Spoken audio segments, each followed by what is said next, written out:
All right, today we're going to talk about how to reflect points over your coordinate plane. So when I say the word reflect,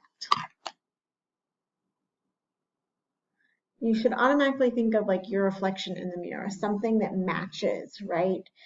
Okay, so like if I had, so let's say this line is my mirror. If there was a point right here, it should reflect and be in the exact same spot, right? That is what reflection is.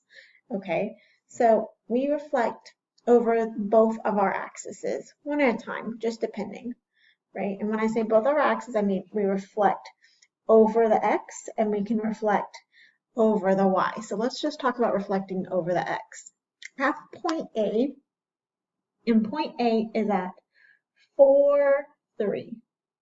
If I wanted to reflect it over the x-axis, that means I want to reflect over it, go over it like that, reflecting over it. So that means it's going to be in the same spot in the exact on the other side. So if it's still going to be on 4, but it's not going to be positive 3, it's going to be 4 what? Negative 3. And we call this something called A prime, like that. That means it's the reflection. So when I reflect the A, it becomes 4, negative 3. Let's say I wanted to reflect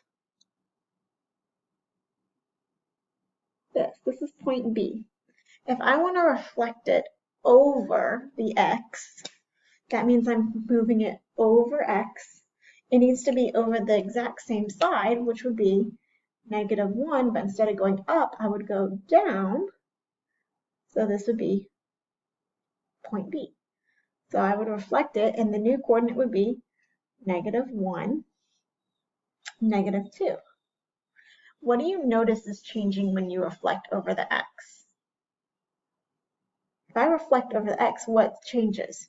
The y. It turns to the opposite, right? So when I reflect over x, the y changes. Now, let's say I want to reflect over the y-axis.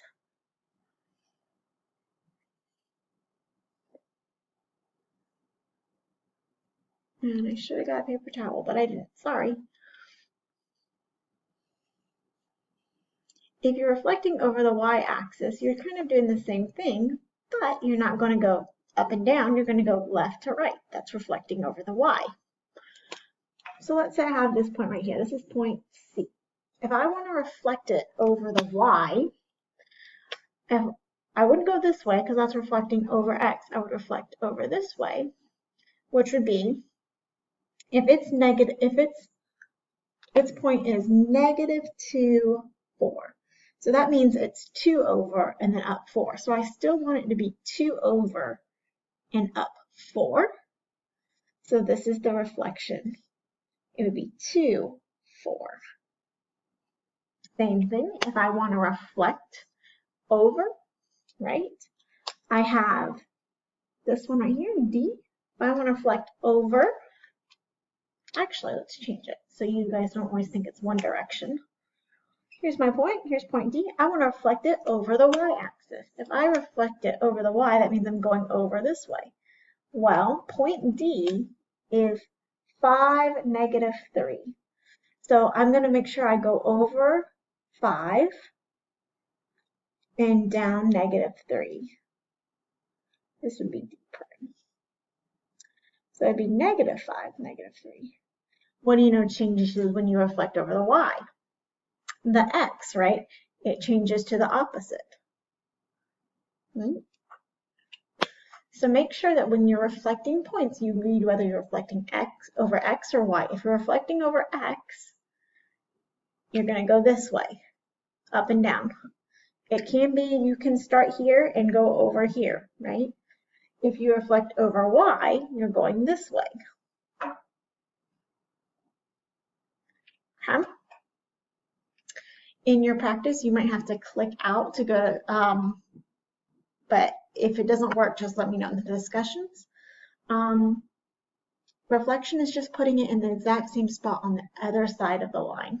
Okay, that's all it is. I know you guys got it, and let me know if you have any questions.